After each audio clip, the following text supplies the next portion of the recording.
Welcome to Maggieville, USA. We've got a new format for quick videos. Simply inspiration. So I've made up some cards. Father's Day. I've made up 3 different cards as examples, and I will go over the recipe and how I put them together. Please let us know what you think about this format down in the comments. If you have any questions or suggestions, it's very appreciated. So here we go. All right. The first card, there's the recipe for Father's Day. These are 4 by 5.5 cards. Printed paper on the front is the same size. This went together so easy. Talk about an easy peasy card. Then I cut 5 strips, an 1/8 by 4 inches, and I used 2 different patterns to alternate them. You can use whatever you have in your stash. Pick out your printed paper first, your base, and then you can coordinate your strips with that paper, which is what I did. Let's see here. Oh, and the sentiment panel, I did that on my printer. I've said before, I don't have a lot of rubber stamps, so I typically print out my sentiments and then cut them however I want them. On this one, I did a narrow strip with 2, I think they're called dovetails, 2 little notches. And then I elevated it with foam adhesive and added some epoxy dots. Love epoxy dots, gems, bling, just to give it texture and dimension. It's so easy. You fill in some space, it adds a little character to the card. How much easier could it be? So that's my first card. And again, easy peasy. And it's a great way to use up scraps. Okay, we'll put that aside. Go to the second card. Moving right along. Keep this short and sweet.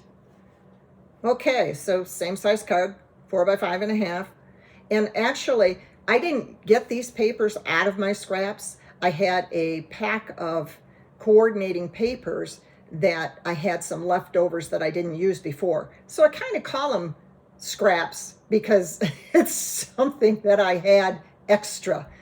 But here we go, 4 by 5.5. Now on this one, I did a mat behind the printed paper. So the mat is 4 by 5.5, and then the printed paper on top is 3 3/4 by 5 1/4. Whoops. And then I used coordinating papers here, and I did, what is this? The printed paper is 1 1/4 by 4, and then the mat is 1 1/2 by 4. 1 1/4 by 4, 1 1/2 by 4. Okay, and then the sentiment panel is 1/2 by 2.5 inch. Again, printed out on my printer, just did a basic cut. Then I used some bling along the edge here, and if you don't have these little tiny shiny dot blings, you can use a pen just to make some dimension. Put some pen dots on there, or they have little things in little bottles called stickles. And what it is it's glue with glitter already in it. I've used those before. Don't like them so much because you have to let it dry. I'm an impatient person. When I finish my card, I want to be done. So I like using these kind of things instead. Anyway, there you go. That's the second card. And the last card, this one I did a little more layering to it.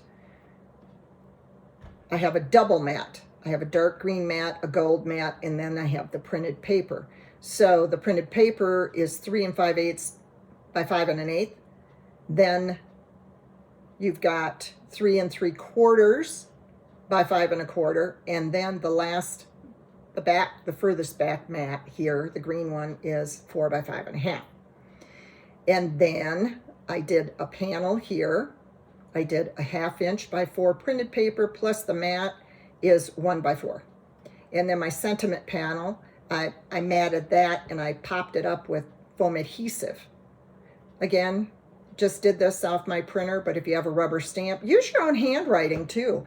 I'm not comfortable with doing that. I'm not one of those people who can write straight even if there's a line. So I typically don't use my own handwriting, but that also makes it more personal if you do use your own handwriting. And then I used epoxy dots on the corners just to kind of frame it in. So that's a third card. All done with those. So let's lay these out side by side. Take a look at what we've got. All the same paper with a little bit different layouts and completely different looks.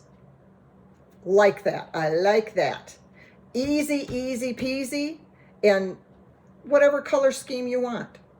Or you could also put in like some sort of a sticker or an embellishment here to give it a theme. For instance, if the person that you are giving this card to loves to fish, maybe you could put like a fish with a fishing pole. There's space that you can add to these cards. Use your imagination. Check your stash out.